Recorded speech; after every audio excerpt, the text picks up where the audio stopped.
మాకు కావాల్సింది కేవలం లక్షల రూపాయల ఫీజులు అన్నటువంటి పద్ధతుల్లో అనంతపురం నగరంలో ఉన్నటువంటి నారాయణ విద్యా సంస్థల యాజమాన్య తీరిది. మరి నిన్న లేక మొన్నటి రోజున మరి ఇంటర్ మొదటి సంవత్సరం చదువుతున్నటువంటి చరణ్ అనే విద్యార్థి కళాశాల భవనం పైకి నుంచి ఎక్కి దూకి మరి ఆత్మహత్య చేసుకొని మరణించినప్పటికీ ఇంతవరకు కూడా కళాశాల యాజమాన్యం పైన జిల్లాలో ఉన్నటువంటి పోలీస్ యంత్రాంగం వారిపైన కేసు నమోదు చేయలేదు. మరి ఈ రోజు రాష్ట్ర వ్యాప్తంగా దేశవ్యాప్తంగా నారాయణ విద్యా సంస్థలు ఉన్నాయి. వాళ్ళ ఫీజులు వసూలు చేసే దాని మీద శ్రద్ధ విద్యార్థుల ప్రాణాలు కాపాడడంలో లేదని చెప్పి మేము ప్రశ్నిస్తున్నాం.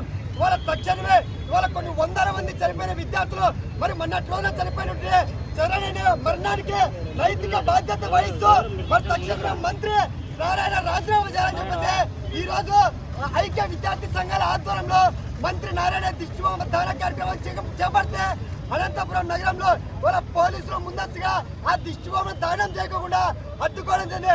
ఇవాళ విద్యార్థుల ప్రాణాలు పోయి విద్యార్థుల ప్రాణాలు ఫీజు రూపంలో చనిపోయిన వ్యక్తి ఏమో ఏసీల రూములలో కూర్చొని ఉంటా ఉన్నారు.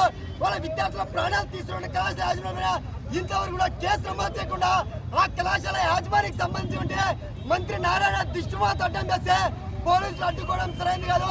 ఇప్పటికైనా కూడా పోలీసులు కూడా ఆ విద్యార్థి మృతికి కారణమైనటువంటి వారికి మరి డిఎస్పీ గారికి కూడా మరి వినతి పత్రం కూడా ఇవ్వడం జరిగింది.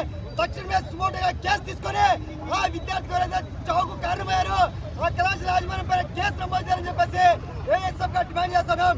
ఇప్పటికైనా కూడా జిల్లాలో ఉన్నటువంటి ఆర్ఐ ఎన్నో దఫాలుగా తెలియజేసిన ఏమాత్రం కూడా స్పందించలేదు. త్వరలో ఐక్య విద్యార్థి సంఘాల ఆధ్వర్యంలో నారాయణ విద్యా సంస్థల బంధుకు కూడా పిలుపునిస్తామని చెప్పి ఈ సందర్భంగా తెలియజేస్తూ మరి తక్షణం ఎన్డీఏ ప్రభుత్వంలో ఉన్నటువంటి నారాయణ మంత్రి పదవి నుంచి బద్దలు చేయాలని చెప్పి ఈ సందర్భంగా ఏఎస్ఎఫ్ గా డిమాండ్ చేస్తా ఉన్నాం.